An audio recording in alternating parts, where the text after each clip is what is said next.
បងប្អូនបងប្អូនជួយចុច like និង comment ខ្ញុំអ្នកមួយមិនគាត់ថាឃើញខ្ញុំហ្នឹងអូខេបងប្អូនឃើញក្បាលវីដេអូមិញហ្នឹងគ្រាន់តែក្បាលវីដេអូអានេះយើងឈុតក្រៅឆាបងប្អូនឃើញបងប្អូននិយាយមួយទូរស័ព្ទ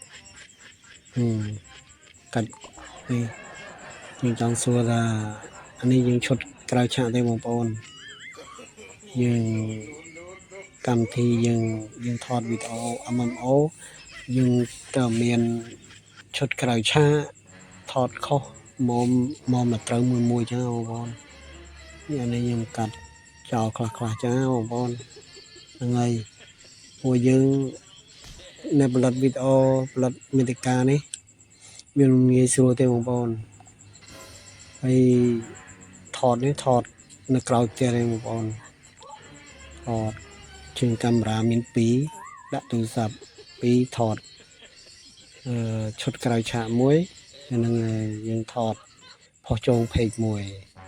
អញ្ចឹងហើយយើងមានថតត្រូវផងខុសផងអញ្ចឹងណាបងប្អូន